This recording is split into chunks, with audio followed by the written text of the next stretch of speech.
Alhamdulillah, Alhamdulillahi Rabbil Alameen. Nahmaduhu wa nasta'inuhu wa nu'minu bihi wa natawakkalu alayhi.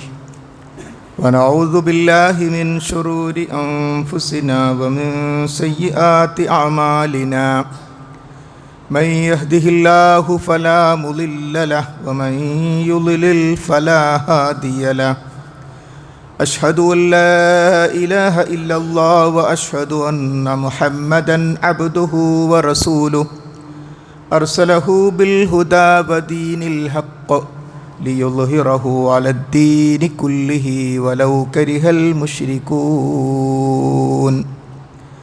اللهم صل على محمد وعلى آل محمد أما بعد فإن خير الحديث كتاب الله وخير الهدي هدي محمد صلى الله عليه وسلم وشر الأمور محدثاتها فكل محدثة بدعة وكل بدعة ضلالة أعوذ بالله من الشيطان الرجيم يا أيها الذين آمنوا اتقوا الله حق تقاته ولا تموتن إلا وأنتم مسلمون يا أيها الناس اتقوا ربكم الذي خلقكم من نفس واحدة وخلق منها زوجها وبث منهما رجالا كثيرا ونساء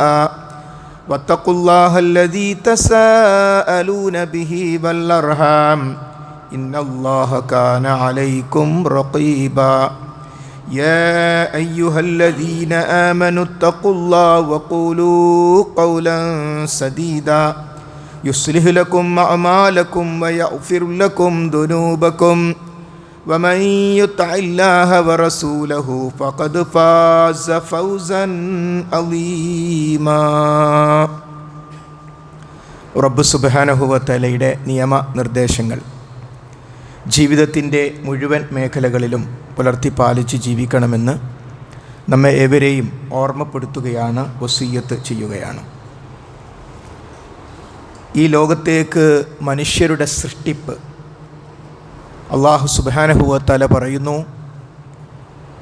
ഏതൊരു കുട്ടിയും ഈ ലോകത്തേക്ക് പിറന്നു വീഴുന്നത് ശുദ്ധമായ പ്രകൃതത്തോടു കൂടിയായിരിക്കും.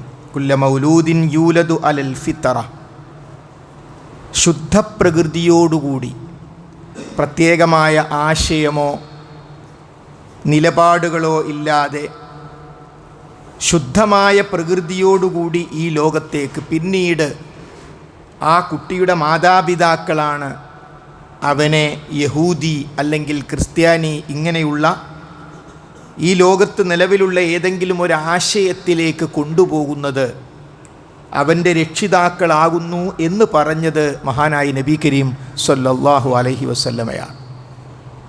ഇതിലുള്ള വലിയൊരു പാഠം, നമ്മുടെ കുട്ടി നരകത്തിലേക്ക് ചലിക്കണോ സ്വർഗത്തിലേക്ക് ചലിക്കണോ എന്നതിൽ രക്ഷിതാക്കൾക്കുള്ള അപാരമായ റോൾ, പങ്ക് ഇതിൽ നിന്ന് വ്യക്തമാണ്. റസൂലുള്ളാഹിയുടെ വാചകത്തിൽ നിന്ന് വ്യക്തമാണ്. ശുദ്ധപ്രകൃതിയോടുകൂടി ജനിച്ചു വീണൊരു കുട്ടിയെ നിങ്ങൾക്ക് നൽകി, പിന്നെ ആ കുട്ടിയെ ട്യൂൺ ചെയ്യേണ്ടത് ഏതു ഭാഗത്തേക്ക് പോകണം, അവൻ്റെ കണ്ണും കാതും ചിന്തയും എല്ലാം നിങ്ങളുടെ അണ്ടറിലാണുള്ളത്. നിങ്ങൾ പറയുന്നതാണ് അവൻ കേൾക്കുക, നിങ്ങൾ കാണിക്കുന്നതാണ് അവൻ കാണുക, നിങ്ങളുടെ നിലപാടുകളും പ്രവർത്തനങ്ങളുമാണ് ആ കുട്ടി കാണുന്നത്. അതുകൊണ്ട് തന്നെ വലിയ ഉത്തരവാദിത്തമാണ് യഥാർത്ഥത്തിൽ മക്കളോട് രക്ഷിതാക്കൾക്ക് വരുന്നത്. ഒരു മുസ്ലിം രക്ഷിതാവിൻ്റെ ഏറ്റവും വലിയ പ്രത്യേകതയാവേണ്ടത് നമ്മളാണ്. ഇസ്ലാമിനോടുള്ള ഹുബ്ബ്, ഇസ്ലാമിനോടുള്ള ഇഷ്ടം കുട്ടിക്ക് നൽകേണ്ടത് നമ്മളാണ്. നമ്മളിലൂടെയാണ് അത് കുട്ടിക്ക് കിട്ടേണ്ടത്. ഇസ്ലാം എന്ന് പറഞ്ഞാൽ സ്വർഗത്തെക്കുറിച്ച്, അള്ളാഹുവിൻ്റെ അനുഗ്രഹങ്ങളെക്കുറിച്ച്, ഇസ്ലാമിക നിയമങ്ങളെക്കുറിച്ച്, പ്രവാചകനെക്കുറിച്ച്, സ്വഹാബാക്കളെക്കുറിച്ച്, ഇങ്ങനെ ഇസ്ലാം എന്ന് പറഞ്ഞാൽ ഇഷ്ടമുള്ള ഒന്നായി, ഇഷ്ടമുള്ള തൻ്റെ ജീവിതത്തിൽ ഏറ്റവും താല്പര്യമുള്ള ഒന്നായി നമ്മുടെ മക്കൾക്ക് മാറുന്നതിൽ ഏറ്റവും വലിയ റോൾ കിടക്കുന്നത് മാതാപിതാക്കളിലാണ്. പലപ്പോഴും മദ്രസ എന്നത് വളരെ സുപ്രധാനമായൊരു അജണ്ട തന്നെയാണ്. പക്ഷേ ഒരു കുട്ടിയുടെ ഏറ്റവും ആദ്യത്തെ മദ്രസ വീടാണ്. ആ മദ്രസയിലെ ഉസ്താദുമാർ ആ വീട്ടിലെ രക്ഷിതാക്കളാണ്. ആ ടേം കഴിഞ്ഞിട്ടാണ് കുട്ടി മദ്രസയിലേക്ക് പോകുന്നത്. അപ്പോൾ മദ്രസയല്ല ദീനീ വിദ്യാഭ്യാസത്തിൻ്റെ തുടക്കം. മറിച്ച് പിറന്നു വീണ ഉടനെ കാണുന്ന മാതാവും ഒപ്പമുള്ള പിതാവും അടങ്ങുന്ന വീട്ടിലെ ഉസ്താദുമാർ, അവരിൽ നിന്നാണ് ഒരു കുട്ടിക്ക് പ്രാഥമികമായ ആ ഒഴിഞ്ഞ സ്ലേറ്റിലേക്കുള്ള ദീൻ കിട്ടുന്നത്. അതിൻ്റെ നമ്മൾ LP കഴിഞ്ഞാൽ UP എന്നൊക്കെ പറയുന്നത് പോലെ, SSLC കഴിഞ്ഞാൽ +1 +2 എന്ന് പറയുന്നത് പോലെ, ഈ വീടാകുന്ന മദ്രസയിൽ നിന്ന് പ്രാഥമിക വിദ്യാഭ്യാസം നേടിയതിന് ശേഷമാണ് മദ്രസയാകുന്ന അടുത്ത ഒരു സ്ഥാപനത്തിലേക്ക് കുട്ടി മാറുന്നത് എന്നത് നാം മനസ്സിലാക്കേണ്ടതുണ്ട്. മഹാനായ അബ്ദുല്ലാഹി ഇബ്നു മുബാറക് അള്ളാഹുവിൻ്റെ മാർഗത്തിൽ പൊരുതുന്നതിന് വേണ്ടി യാത്ര ചെയ്യുകയാണ്. അള്ളാഹുവിൻ്റെ മാർഗത്തിൽ ആയുധമെടുത്തു പൊരുതേണ്ട ഒരു ഘട്ടത്തിൽ അതിനുവേണ്ടി തൻ്റെ കൂട്ടുകാരോടൊപ്പം യാത്ര ചെയ്യുന്ന സന്ദർഭത്തിൽ അദ്ദേഹം പറയുകയാണ്, ഈ യാത്രയേക്കാൾ നമുക്ക് പ്രധാനം നമ്മുടെ മക്കൾ ഉറങ്ങുന്ന സ്ഥലത്ത് പോയി നോക്കലാണ്. അല്ലപ്പോൾ എന്താ ഉള്ളത്? മക്കൾ ഉറങ്ങുന്ന സ്ഥലത്തൊന്ന് പോയി നോക്കുക എന്ന് പറഞ്ഞാൽ ഉറക്കത്തിൽ പോലും നമ്മുടെ മക്കളുടെ കാര്യത്തിലുള്ള ശ്രദ്ധ. മഹാനായ ഒരു വ്യക്തി പറയുന്നത്, യുദ്ധത്തിന് പോകുന്ന ഈ പോക്കിനേക്കാൾ പ്രധാനമാകുന്നു അത്. നമ്മൾ യുദ്ധത്തിന് എന്തിനാ പോകുന്നത്? സ്വർഗം കിട്ടാൻ. എന്നാൽ മക്കൾ നന്നായാലോ അവർ മുഖേന നമുക്ക് സ്വർഗം കിട്ടും.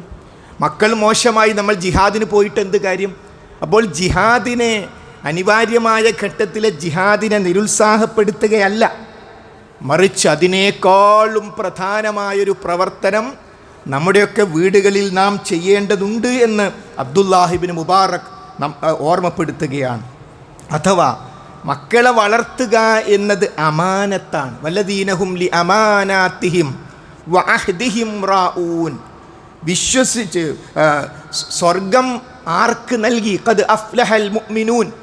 തീർച്ചയായും സത്യവിശ്വാസികൾ വിജയിച്ചിരിക്കുന്നു എന്ന് പ്രഖ്യാപിച്ചതിന് ശേഷം 23-ാം അധ്യായമായ സൂറത്തുൽ മുഅ്മിനൂനിൽ ആ വിജയിച്ച ആളുകളുടെ പ്രത്യേകത പറയുന്ന കൂട്ടത്തിൽ അല്ലാഹു സുബ്ഹാനഹു വ തആല നമസ്കാരത്തോടൊപ്പം മറ്റു പല നന്മകളോടൊപ്പം ചേർത്തു പറഞ്ഞ കാര്യമാണ്, അവർ അമാനത്തുകൾ നിർവഹിക്കുന്നവരാണ്. അപ്പോൾ നമ്മുടെ മക്കൾ നമുക്കൊരു അമാനത്താണ്. അവരെ പരിചരിക്കൽ അമാനത്താണ്. മഹാനായ അലി ഇബ്നു അബീ ത്വാലിബ് റളിയല്ലാഹു അൻഹു പറഞ്ഞു, അല്ലിമൂഹു വഅദ്ദിബൂഹു. നിങ്ങൾ അവരെ പഠിപ്പിക്കണം, ദീൻ പഠിപ്പിക്കണം. ആര്? ഉമ്മയും ഉപ്പയും മക്കളെ ദീൻ പഠിപ്പിക്കണം. വഅദ്ദിബൂഹു, അവർക്ക് അദബുകൾ പഠിപ്പിക്കണം. അദബുകൾ പഠിക്കാനല്ല മദ്രസയിൽ കൊണ്ടാക്കുന്നത്, അദബുകൾ പഠിക്കാനല്ല ദർസിൽ കൊണ്ട്. അദബ് പഠിച്ച കുട്ടിയാണ് അവിടെ ഏൽപ്പിക്കേണ്ടത്. അദബ് പഠിപ്പിക്കേണ്ടത് വീട്ടിൽ നിന്നാണ്.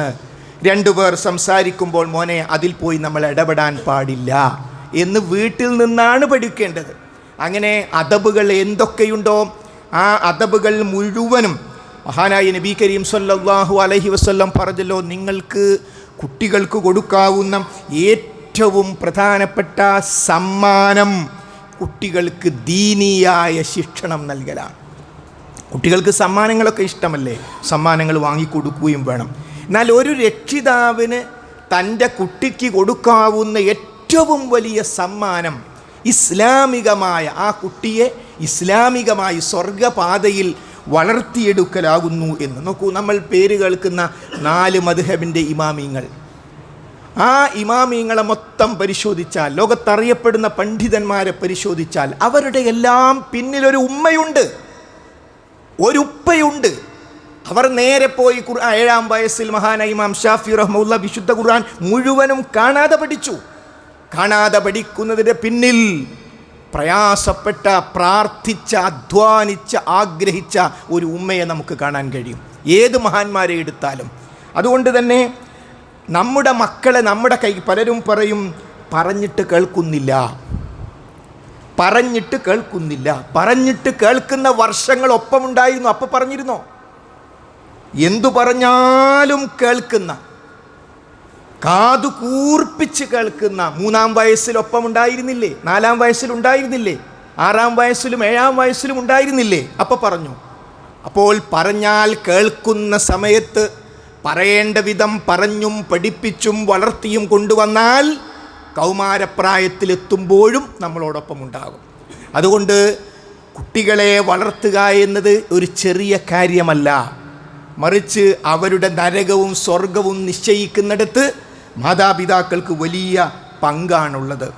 അതേപോലെ തന്നെ വിശുദ്ധ ഖുർആനും പ്രവാചക ചര്യയും എടുത്താൽ മക്കളുമായി ബന്ധപ്പെട്ട് പറയുന്നിടത്തൊക്കെ ആ വിളി നമുക്ക് കാണാം. യാ ബുനയ്യ, എൻ്റെ പ്രിയപ്പെട്ട മകനെ. അപ്പോൾ മക്കളെ വിളിക്കേണ്ടതെങ്ങനെ? മോനെ എന്ന വിളി, മോളെ എന്ന വിളി, അതാണ് വേണ്ടത്. ഇനി അല്പം ദേഷ്യം പിടിച്ചാലൊക്കെ പേര് വിളിക്കാമെന്ന് മാത്രം. ഒരു കാരണവശാലും ഏതൊരു തരത്തിലുള്ള പ്രയാസപ്പെട്ട ഒരവസ്ഥ മക്കളിൽ നിന്നുണ്ടായാലും ഒരിക്കലും ശാപവാക്ക് പറയരുത്.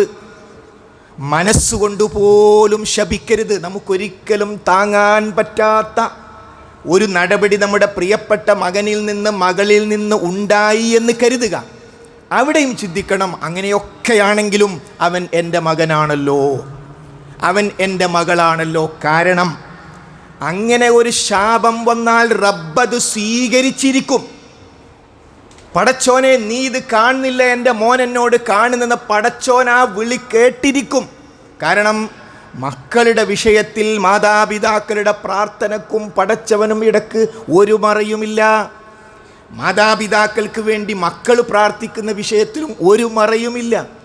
അതുകൊണ്ടാണ് പറയും, നമുക്ക് താങ്ങാൻ കഴിയാത്ത വിഷമം മക്കളിൽ നിന്നുണ്ടായാൽ പോലും ഒരു കാരണവശാലും നമ്മൾ അവരെ ഒരു കാരണവശാലും ശപിക്കാൻ പാടില്ല. ഹറമിലെ ഇപ്പോഴും 2 ഹറമുകളുടെയും ചാർജുള്ള സുദൈസി ഇമാം നമുക്കറിയാം. അദ്ദേഹം വലിയ വികൃതിക്കുട്ടിയായിരുന്നു. പക്ഷേ അദ്ദേഹത്തിൻ്റെ മാതാവ് നല്ലൊരു മാതാവായിരുന്നു. ഒരിക്കൽ വലിയ പ്രയാസം, ഒരു മണലെടുത്തിട്ട് ഭക്ഷണത്തിലേക്ക് ഇടുക പോലെയുള്ള വികൃതി കാണിച്ചപ്പോൾ, നിന്നെ ഞാൻ ഹറമിലെ ഇമാമാക്കി കളയുമെന്ന് പറഞ്ഞു. ദേഷ്യം പിടിച്ചപ്പോഴും പറഞ്ഞത് അങ്ങനെയാണ്. ആ പ്രാർത്ഥന സ്വീകരിച്ചു. ആ പൊന്നുമോൻ ഇപ്പോൾ ഹറമിലെ ഇമാമാണ്. ആ മാതാവിൻ്റെ ആ സന്ദർഭത്തിലുള്ള മാതാവിൻ്റെ വിഷമം തീർത്തത്, വിഷമുണ്ട് ഭക്ഷണത്തിലേക്ക്, ചെറിയ കുട്ടിയാണ്, മണലൊക്കെ വാരുന്ന കുട്ടികളൊക്കെ, അതൊക്കെ സാധാരണമാണ്. പക്ഷേ വിഷമം വന്നപ്പോൾ പറഞ്ഞത് അങ്ങനെയാണ്, നിന്നെ ഹറമിലെ ഇമാമാക്കുന്നു. ആ മാതാവിനും സുദൈസിക്കും അല്ലാഹു സ്വർഗം നൽകി അനുഗ്രഹിക്കുമാറാകട്ടെ. അപ്പോൾ സഹോദരങ്ങളെ, ഇമാം ബുഖാരി തങ്ങളെക്കുറിച്ച് നമുക്കറിയാം. അദ്ദേഹത്തിന് ചെറുപ്പത്തിൽ കാഴ്ച ഉണ്ടായിരുന്നില്ല, പക്ഷേ മാതാവ് പ്രാർത്ഥിച്ചു. മാതാവിൻ്റെ പ്രാർത്ഥന അല്ലാഹു സ്വീകരിച്ചു. ഇമാം ബുഖാരിക്ക് കാഴ്ച തിരിച്ചു കിട്ടി. മഹാത്ഭുതമായ പ്രാർത്ഥന, അഥവാ മാതാപിതാക്കളുടെ പ്രാർത്ഥന. ഒരു മകന് വേണ്ടി, മകൾക്ക് വേണ്ടി നമ്മൾ ആരും പറയാതെ നമ്മുടെ മാതാവും പിതാവും നമുക്ക് വേണ്ടി പ്രാർത്ഥിക്കുന്നുവെങ്കിൽ അതിനേക്കാൾ വലിയൊരു സൗഭാഗ്യം സഹോദരന്മാരെ, സഹോദരിമാരെ നമുക്ക് കിട്ടാനില്ല. അതുപോലെ ആരും പ്രേരിപ്പിക്കാതെ മക്കൾ നമുക്ക് വേണ്ടി പ്രാർത്ഥിക്കുമെങ്കിൽ അതും ഏറ്റവും വലിയ സൗഭാഗ്യമാണ്. മാതാപിതാക്കൾക്ക് ഈ ലോകത്ത് ലഭിക്കുന്ന ഏറ്റവും വലിയ സൗഭാഗ്യമാണ്. അതുകൊണ്ട് നാം ചിന്തിക്കേണ്ടത്, നമ്മൾ മരണപ്പെട്ടാൽ, എല്ലാവരും മരണപ്പെടുമല്ലോ, നമ്മുടെ വീട്ടിലും ഒരു മരണത്തിൻ്റെ രംഗമുണ്ടാകും, എല്ലാവരും മരണപ്പെടും, യാതൊരു സംശയവുമില്ല. അങ്ങനെ മരണപ്പെട്ടാൽ നമ്മുടെ മയ്യത്ത് നമ്മുടെ മക്കൾ കുളിപ്പിക്കുമോ? നമുക്കൊരു പരീക്ഷയാണ്. നമ്മുടെ മയ്യത്ത് നമ്മുടെ മക്കൾ നമ്മളെ കുളിപ്പിക്കുമോ? അവർ ഖുർആൻ അറിയുന്ന മക്കളാണെങ്കിൽ അവർക്ക് നിന്ന് ഇമാമിന് നമസ്കരിക്കാം. ഖുർആൻ ഏറ്റവും അറിയുന്ന ആൾക്കാരാണ് ഇമാം നിൽക്കേണ്ടത്. അത് മക്കളിലുണ്ടെങ്കിൽ അവർക്ക് നിൽക്കാം. അപ്പോൾ ഇമാമ് നിൽക്കാൻ പറ്റുന്ന ഒരു മകൻ ആ നിലക്ക് നമുക്കൊരു സമ്പാദ്യമായി ഉണ്ടോ? നമ്മൾ വിഷമിക്കുകയും പ്രയാസപ്പെടുകയും അല്ല വേണ്ടത്.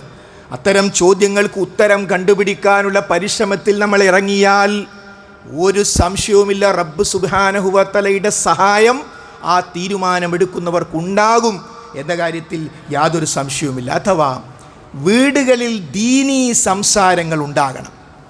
നാട്ടിലുള്ള സർവ്വ വിഷയവും നമ്മൾ ഭക്ഷണം കഴിക്കുമ്പോൾ സംസാരിക്കും, വീട്ടിൽ വെച്ച് സംസാരിക്കും. അതേപോലെ നമ്മളാണ് ആ വീട്ടിലെ സംസാരം എന്താകണമെന്ന് നിയന്ത്രിക്കുന്ന മാതാവും പിതാവും.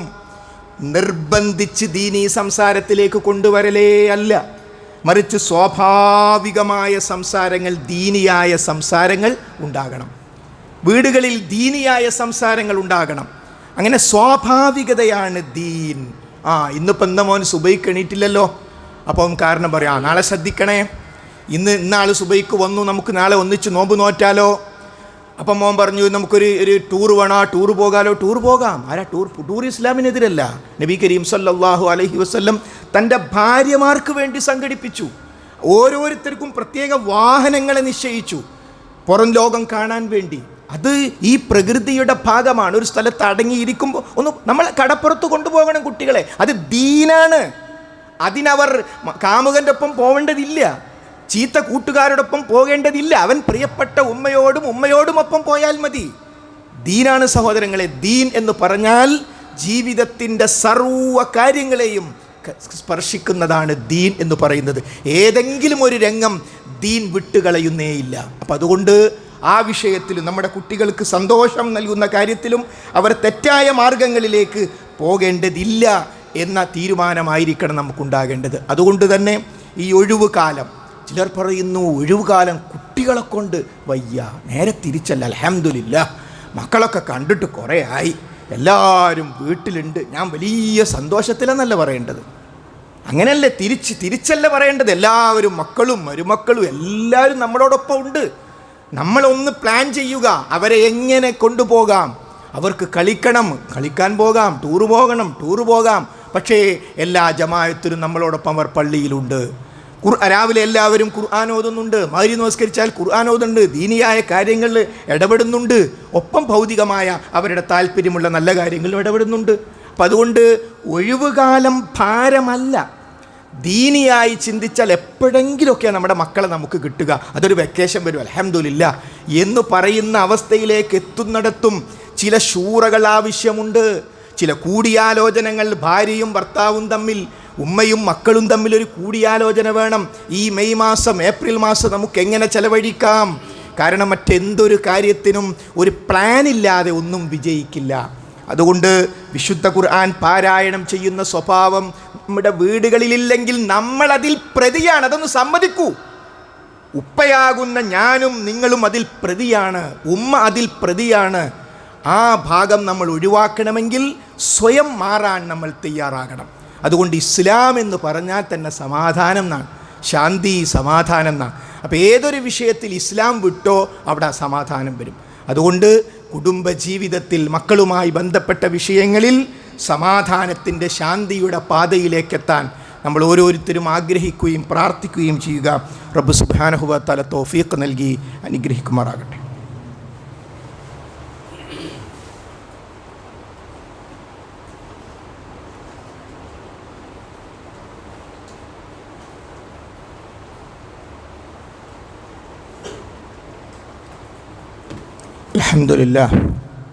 അൽഹംദുലില്ലാഹി റബ്ബിൽ ആലമീൻ വസ്സലാത്തു വസ്സലാമു അലാ റസൂലിഹിൽ അമീൻ വഅലാ ആലിഹി വസ്സഹ്ബിഹി അജ്മഈൻ. അമ്മാ ബഅദ്.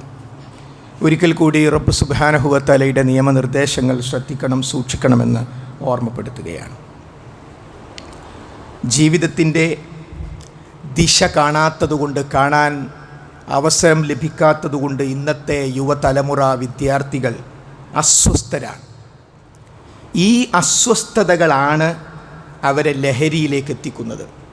സമാധാനത്തിന് വേണ്ടി, ശാന്തിക്ക് വേണ്ടിയുള്ള തേട്ടത്തിൽ അവർ യഥാർത്ഥ ഉത്തരം കാണുന്നില്ല പലരും.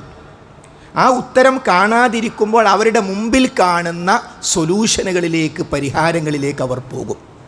അതുകൊണ്ട് ഇന്ന് കാണുന്ന സമൂഹം മൊത്തം അനുഭവിക്കുന്ന, അത് മുസ്ലിം വീടുകളിലേക്കും ഇരച്ചെത്തിയ ഈ യുവതലമുറ ഒരു ഭാരമാകുന്നുവോ എന്ന വിഷയത്തിലും ഏറ്റവും കൃത്യവും വ്യക്തവുമായ തീരുമാനം ഇസ്ലാമിനുണ്ട്. എന്താണ് അവർക്ക് കൊടുക്കേണ്ട പരിഹാരം? ആ പരിഹാരം ജീവിതം എന്തിന് എന്ന് നമ്മുടെ മക്കൾ പഠിക്കലാണ്. എവിടുന്ന് വന്നു, എങ്ങോട്ട് പോകുന്നു, എന്താണ് ഈ ജീവിതത്തിൻ്റെ ലക്ഷ്യം എന്ന് നമ്മുടെ ഓരോരുത്തരുടെയും മക്കൾ അറിയണം.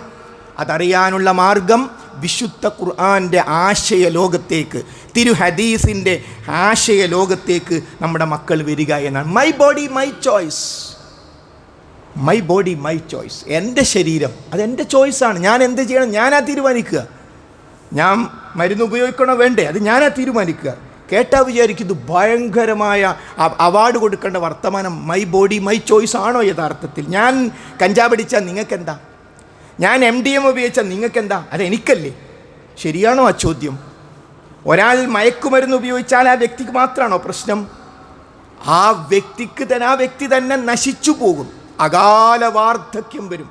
35-ാമത്തെ വയസ്സിൽ 36-ാമത്തെ വയസ്സിൽ വയസ്സനെ പോലെ ആയി പോകും.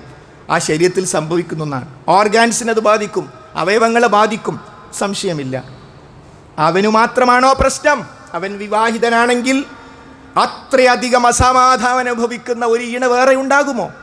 അവന് മക്കളുണ്ടെങ്കിൽ, അവന് മാതാപിതാക്കളുണ്ടെങ്കിൽ, അവൻ്റെ നാട് എല്ലാം പ്രശ്നത്തിലല്ലേ?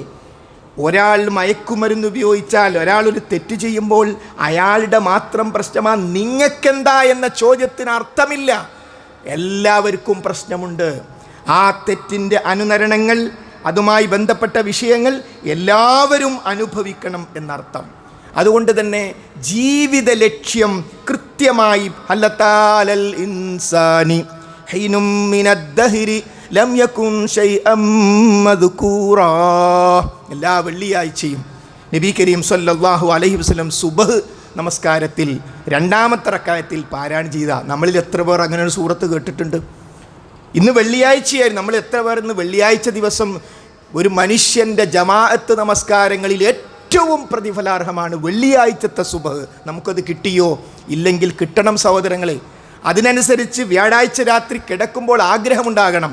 അള്ളാഹു തൗഫീഖ് ചെയ്യുമാറാകട്ടെ. ഹല്ലത്താലൽ ഇൻസാനി ഹീനും മിനദ്ദഹരി ലം യകുൻ ശൈഅം മദ്കൂറാ. മനുഷ്യൻ്റെ മേൽ അവൾ ഒന്നുമല്ലാത്ത, പറയത്തക്ക ഒരു പ്രസ്താവ്യ യോഗ്യമല്ലാത്തൊരവസ്ഥ, ആ ഒരു ഘട്ടം കാലത്തിൽ നിന്നും നിങ്ങളുടെ മേൽ കഴിഞ്ഞു പോയിട്ടില്ലയോ? ഖുർആൻ്റെ ചോദ്യമാണ്. നിങ്ങളൊന്നും ഇവിടെ ഇല്ലാത്തൊരവസ്ഥ നിങ്ങളുടെ മേൽ കഴിഞ്ഞു പോയിട്ടില്ലേ? 100 കൊല്ലം മുമ്പ് ഇന്ന് ജുമയ്ക്ക് വന്ന ആളുകളൊക്കെ എവിടെയായിരുന്നു? അങ്ങനെ ഒരവസ്ഥ കഴിഞ്ഞു പോയിട്ടില്ലേ? ഖുർആൻ്റെ ചോദ്യം. അതേ എന്നല്ലാതെ എന്ത് മറുപടിയാണ് നമുക്ക് പറയാനുള്ളത്? ഇന്നാ ഖലഖ്നൽ ഇൻസാന മിൻ നുത്ഫത്തിൻ അംശാജിൻ നബ്തലി ഫജഅൽനാഹു സമീഅൻ ബസീറാ. ഇന്നാ ഖലഖ്നൽ ഇൻസാൻ, തീർച്ചയായും നാമാണ് മനുഷ്യനെ സൃഷ്ടിച്ചത്. മിൻ നുത്ഫത്തിൻ അംശാജിൻ, മിശ്രമായ സംഘടിതമായ ബീജത്തിൽ നിന്ന്. അപ്പോൾ സംഘടിതമായ മിശ്രമായ ബീജത്തിൽ നിന്ന് നാമാണ് മനുഷ്യനെ സൃഷ്ടിച്ചത്. എന്തിനു വേണ്ടി? നബ്തലീഹി, നാം അവളെ പരീക്ഷിക്കുവാൻ വേണ്ടി. അല്ലാഹു സുബ്ഹാനഹു വ തആല നമുക്ക് പഠിപ്പിച്ചു തരുന്നു, ജീവിതം എന്ന് പറയുന്നത് അത് പരീക്ഷണമാകുന്നു. അല്ലെന്ന് പറയാൻ നമുക്ക് എത്ര പേർക്ക് സാധിക്കും? എൻ്റെ ജീവിതം പരീക്ഷണമൊന്നുമല്ല എന്ന് ആർക്കെങ്കിലും പറയാൻ സാധിക്കുമോ? അതുകൊണ്ട് ജീവിതമാകുന്ന പരീക്ഷണം, ആ പരീക്ഷണത്തിലാണ് ഞാനും നിങ്ങളും ഉള്ളത് എന്ന വിവരം നമ്മുടെ മക്കൾ അറിയണം. ഇതല്ല ജീവിതം, വരാനിരിക്കുന്നതാണ് ജീവിതം. അതാണ് യഥാർത്ഥ ജീവിതം. ആ സത്യം നമ്മുടെ മക്കൾ തിരിച്ചറിയുന്നതോടുകൂടി അവർക്ക് കൃത്യമായ ലക്ഷ്യബോധം ലഭ്യമാകും. അവരെങ്ങനെ ചരിക്കണം എന്ന് അവർക്ക് ബോധ്യമാകും. അതുകൊണ്ട് തന്നെ ജീവിതത്തിൻ്റെ ലക്ഷ്യമറിയുക എന്നതാണ് ഏറ്റവും പ്രധാനം. തെറ്റ് ചെയ്താൽ എന്ത് എന്നാണ്. തെറ്റ് ചെയ്തവർക്ക് ഈ ലോകത്ത് സമാധാനമുണ്ടോ? തെറ്റ് ചെയ്തവർക്ക് ഈ ലോകത്ത് സമാധാനമുണ്ടോ? വ്യഭിചരിച്ചു, കൊലപാതകം നടത്തി, പിടിച്ചു പറിച്ചു, അഴിമതി കാണിച്ചു എന്ന് വിചാരിക്കുക. അഴിമതി കാണിച്ചവന് മരിക്കും വരെ അതേതെങ്കിലും ഓഡിറ്റ് പിടിക്കുമോ? അതേതെങ്കിലും അന്വേഷണമായിട്ട് വരുമോ എന്നല്ല, അതിലാ മരണം വരെ ആ വ്യക്തി ഇരിക്കുന്നത്. വ്യഭിചരിച്ചാൽ ആ കുറ്റബോധവുമായിട്ടല്ലേ പിന്നീട് ആ വ്യക്തിയെ കണ്ടാൽ മുഖത്ത് നോക്കാൻ പറ്റുമോ? ഏത് തെറ്റിനാണ് സഹോദരങ്ങളെ? തെറ്റിലൂടെ ഇവിടെ സമാധാനവും ശാന്തിയും അനുഭവിക്കുന്ന ആരാണുള്ളത്? ഇനി നന്മയുടെ മാർഗത്തിലേക്ക് പ്രവേശിച്ചു, എന്ത് നഷ്ടമുള്ളത്? ഒരാൾ നന്മയുടെ മാർഗത്തിലായി, ഒരാൾ തെറ്റിലേക്ക് പ്രവേശിച്ചില്ല, ഹലാല് മാത്രം സമ്പാദിച്ചു, മാതാപിതാക്കളെ ആദരിച്ചു, സമയത്ത് വീട്ടിലെത്തി, ഭാര്യയെ സഹായിച്ചു, നിസ്കരിച്ചു, എന്ത് നഷ്ടം അവിടെ ഉള്ളത്? അതുകൊണ്ട് ഇസ്ലാം പഠിപ്പിക്കുന്ന സർവ്വ നന്മകളും, ആ നന്മകൾ മുഖേന ശാന്തിയും സമാധാനവും മാത്രമേ ഓരോ വ്യക്തിക്കും ഉണ്ടാവുകയുള്ളൂ. അതുകൊണ്ട് അതിൽ നിന്ന് അഡിക്ഷനുകളിലേക്ക് മാറുകയാണ് സമൂഹം, അഡിക്ഷനുകളിലേക്ക് മാറുകയാണ്. അതിൽ നിന്ന് നമ്മൾക്ക് മോചിതമാകണം. അതുകൊണ്ട് ലഹരി ഉപയോഗിക്കേണ്ട ഒരവസ്ഥ ഒരു കുട്ടിക്കും ഉണ്ടാകരുത്. അതിനാവശ്യമായ സാഹചര്യം വീട്ടിലുണ്ടാകണം. വീട്ടിലെത്തിയാൽ സമാധാനം, വീട്ടിലെത്തിയാൽ ശാന്തി. എനിക്ക് വീട്ടിൽ പോകണം. വീടും വീട്ടിലെ അംഗങ്ങളും തമ്മിൽ ഇരുമ്പും കാന്തവും പോലെ ഒരു മിനിറ്റോ വീട്ടിലെത്തണം. ഈ അവസ്ഥയിലേക്ക് നമ്മൾ എത്തണം. അതിനനുസരിച്ചുള്ള ആഭ്യന്തരമന്ത്രിയും അതിനനുസരിച്ചുള്ള മുഖ്യമന്ത്രിയും അഥവാ ഭാര്യയും ഭർത്താവും എല്ലാം ആ തരത്തിലുള്ള ഒരവസ്ഥയിലേക്ക് വളർന്നു വരേണ്ടതുണ്ട്. അതിന് വളരെ റബ്ബനാ ഹബ് ലനാ മിൻ അസ്വാജിനാ വദുരിയാതിനാ ഖുർറത അയുനിൻ വജഅൽനാ ലിൽ മുത്തഖീന ഇമാമാ. 25-ാം അധ്യായം സൂറത്ത് ഫുർഖാൻ്റെ അവസാന ഭാഗത്ത് റബ്ബ് സുബ്ഹാനഹു വ തആല പ്രാർത്ഥന പഠിപ്പിക്കുകയാണ്. നമ്മൾ ദ്വാരക്കണം. റബ്ബനാ ഹബ് ലനാ മിൻ അസ്വാജിനാ വദുരിയാതിനാ റബ്ബനാ ഹബ് ലനാ മിൻ അസ്വാജിനാ വദുരിയാതിനാ ഖുർറത അയുനിൻ. പടച്ചവനെ, എൻ്റെ സന്താനങ്ങളിൽ നിന്ന്, ഇണകളിൽ നിന്ന് നീ എനിക്ക് ഖുർറത അയുൻ, നീ എനിക്ക് കൺകുളിർമ പ്രദാനം ചെയ്യണമേ. നമ്മൾ പ്രാർത്ഥിക്കാൻ വേണ്ടി, അപ്പോൾ ജീവിതത്തിൽ, കുടുംബജീവിതത്തിലെ ശാന്തിയും സമാധാനവും ഇരന്ന് വാങ്ങേണ്ടതാണ്. പടച്ചവനോട് പ്രാർത്ഥിച്ച് വാങ്ങേണ്ടതാണ്. അതുകൊണ്ട് പ്രാർത്ഥനയും പ്രവർത്തനവും നമ്മളിൽ ഉണ്ടാകണം. അതുകൊണ്ട് സഹോദരങ്ങളെ, ഒരു മാറ്റം ആവശ്യമാണ്. ഇപ്പോൾ എത്ര മണിക്കായിരിക്കും നമ്മുടെ കുട്ടികളൊക്കെ രാവിലെ എഴുന്നേൽക്കുന്നത്? 8 മണിക്കാണോ 9 മണിക്കാണോ? എങ്കിൽ അതിൻ്റെ അർത്ഥം എന്താണ്? ഉറങ്ങിയത് വൈകിട്ടാണെന്നല്ലേ? എന്തിനാണ് 2 മണിക്ക് ഉറങ്ങുന്നത്? എന്തിനാണ് 12 മണിക്ക് ഉറങ്ങുന്നത്? ഉറങ്ങേണ്ട അവസ്ഥ ഉണ്ടാകും. ഒരാളെ സഹായിക്കേണ്ടി വന്ന് ഡോക്ടറെ അടുത്ത് പോകാൻ രാത്രി വൈകി ഉറങ്ങേണ്ടി വരില്ലേ? ഒരു നന്മയുടെ കാര്യത്തിൽ, ഒരു ഇൽമ് പഠിക്കുന്ന കാര്യത്തിൽ അത് ഇസ്ലാം അനുവദിച്ചതാ. എന്നാൽ ഭൂരിപക്ഷം ആളുകളും സുബഹിയില്ല, സുബഹി ജമാഅത്ത് കണ്ട കാലറിയില്ല. എന്തേ കാര്യം? വൈകി ഉറങ്ങി വൈകി എഴുന്നേറ്റു എന്നതാണ്.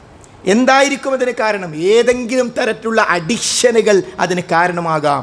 മദ്യത്തിനോ മയക്കുമരുന്നിനോ അടിമയാണെങ്കിൽ അത് കുടിച്ച് കഴിഞ്ഞാൽ ശരീരം ഒരു പക്ഷേ രാവിലെ എഴുന്നേൽക്കാൻ പാകത്തിലേക്ക് വന്നുകൊള്ളണം എന്നില്ല. ഗെയിമിൻ്റെ അഡിക്ഷനാണോ? മൊബൈൽ അഡിക്ഷനാണോ? ഏത് അഡിക്ഷനിലാണ് നമ്മൾ കുടുങ്ങിക്കിടക്കുന്നത്? അതുകൊണ്ട് രാത്രി നേരത്തെ ഉറങ്ങണം. അനാവശ്യമായി ഉറക്കമൊഴിക്കുന്ന പ്രശ്നമില്ല എന്ന് നമ്മൾ ഓരോരുത്തരും തീരുമാനിക്കണം. നേരത്തെ എഴുന്നേൽക്കണം. രാവിലെയുള്ള സമയമുണ്ടല്ലോ സഹോദരീ സഹോദരങ്ങളെ, രാവിലത്തെ സമയം അത് അല്ലാഹു സുബ്ഹാനഹു വ തആല ഈ ഉമ്മത്തിന് ബറക്കത്ത് നിശ്ചയിച്ച സമയമാണ്. മഹാന്മാരായ സ്വഹാബാക്കൾ ദീനി അല്ലാത്ത കാര്യങ്ങളും രാവിലേക്ക് മാറ്റിവെക്കും. അവർക്ക് ചില കാര്യങ്ങളൊക്കെ അവരുടെ കച്ചവടവുമായി ബന്ധപ്പെട്ട്, അവരുടെ കൃഷിയുമായി ബന്ധപ്പെട്ടൊക്കെ അവർക്ക് ചെയ്യാനുണ്ട്. അവർ രാവിലേക്ക് മാറ്റിവെക്കും. ഇതിനാ രാവിലേക്ക് മാറ്റിവെക്കുന്നത്? അള്ളാഹു ബറക്കത്ത് നിശ്ചയിച്ച സമയമാണത്. ആ സമയത്താണ് നമ്മളും നമ്മുടെ കുടുംബാംഗങ്ങൾ പലരും ശക്തമായി ഉറങ്ങുന്ന സമയമായി രാവിലത്തെ സമയങ്ങൾ മാറിപ്പോയി. അതുകൊണ്ട് തന്നെ രാവിലെ ഹയാത്താകുന്ന, രാവിലെ സജീവമാക്കുന്ന ഒരവസ്ഥ നമ്മുടെ ജീവിതത്തിലേക്ക് കടന്നു വരേണ്ടതുണ്ട്. അതിനെന്ത് വേണം? നമ്മൾ ഓരോരുത്തരും വളരെ ബോധപൂർവം പരിശ്രമിക്കണം. സഹോദരീ സഹോദരന്മാരെ, ഇത് വളരെ പ്രധാനപ്പെട്ട ഒരു അജണ്ടയാണ്. ഇത് പെട്ടെന്ന് പരിഹരിക്കാൻ പറ്റുന്ന വിഷയമല്ല. വീടുകളിലെ ഓരോ അംഗങ്ങളും സ്വയം തീരുമാനിച്ച് മാറ്റം വരുത്തേണ്ടുന്ന ഒരു വിഷയമാണിത്. നമ്മുടെയൊക്കെ വീടുകളിൽ മരണം സംഭവിക്കും. ഒരുപക്ഷെ നമ്മുടെ മയ്യത്തായിരിക്കും എടുക്കുന്നത്, അല്ലെങ്കിൽ നമ്മുടെ ഉമ്മയുടെ, ഉപ്പയുടെ, ഭാര്യയുടെ, ഭർത്താവിൻ്റെ, മകൻ്റെ, മകളുടെ, അല്ലെങ്കിൽ പുതിയാപ്പിളയുടെ മയ്യത്തായിട്ടും എടുക്കുന്നത്. വിഷമമുണ്ടാവില്ലേ? പ്രയാസം ഉണ്ടാവില്ലേ ഒരു മരണം സംഭവിക്കുമ്പോൾ? ഒരു സംശയമില്ല. പക്ഷേ അങ്ങനെ പ്രയാസമുണ്ടാകുമ്പോഴും ഒരു സമാധാനം. എന്താ? മരിച്ചാൽ എന്താ സമാധാനം? ഏതായാലും മരിച്ചു, ഇനി തിരിച്ചു കിട്ടില്ല. എന്താണ് സമാധാനം? പടച്ചോൻ്റെ തൗഫീഖുണ്ടെങ്കിൽ ഖബറിൽ വെച്ച് പ്രയാസപ്പെടില്ല. ഖബറിൽ വെച്ച് എൻ്റെ ഭർത്താവ്, എൻ്റെ മകൻ, എൻ്റെ മകൾ, എൻ്റെ ഭാര്യയെ പ്രയാസപ്പെടില്ല എന്ന് സമാധാനിക്കാൻ കഴിയും. എന്താ കാര്യം? ഇന്നെ സുബൈക്ക് വിളിച്ചോളല്ലേ അവള്, ഞങ്ങളെ രാവിലെ പള്ളിക്കുണ്ടായ ഉപ്പല്ലേ ഈ കിടക്കുന്നത്, ഞാൻ ഉറങ്ങിപ്പോയ എന്നെ വിളിക്കുന്ന മോനല്ലേ ഇത് ഈ മയ്യത്തായി കിടക്ക്. അതിനേക്കാൾ വലിയ സമാധാനം എന്താ ഉള്ളത് സഹോദരങ്ങളെ? അതുകൊണ്ട് വീട്ടിലേക്ക് തിരിച്ചു പോവുക. ശരീരം മാത്രമല്ല, മനസ്സും.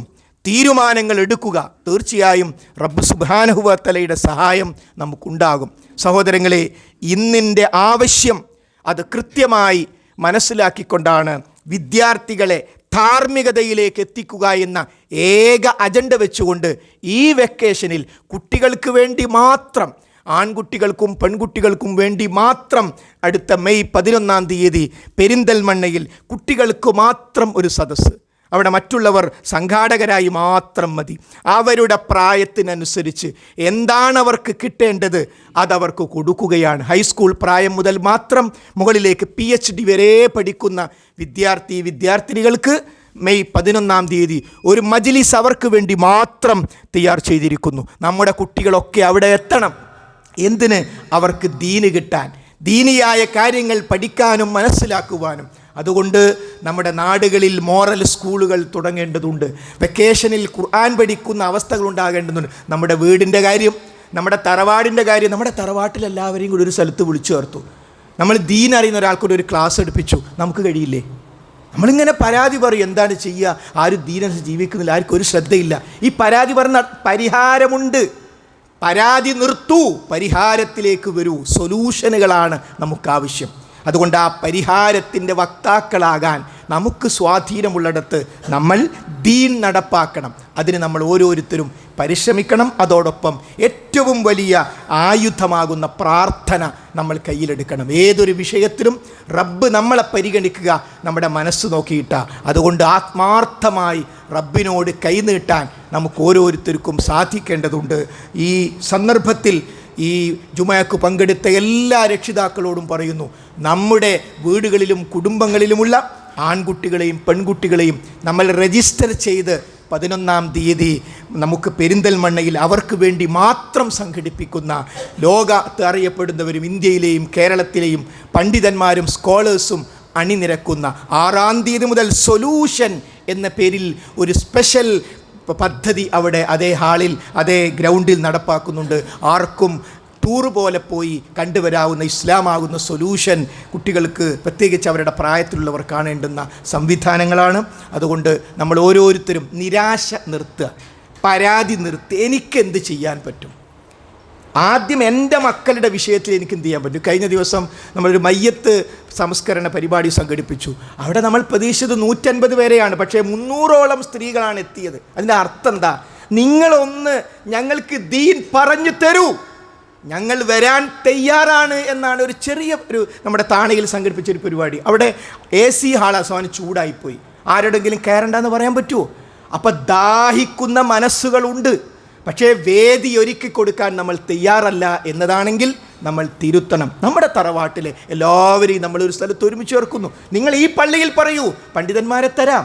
എന്തിന്? സംഘടന വളർത്താനല്ല, ദീൻ മനസ്സിലാക്കി കൊടുക്കാൻ. അതുകൊണ്ട് സഹോദരങ്ങളെ, സൊല്യൂഷനാണ് വേണ്ടത്.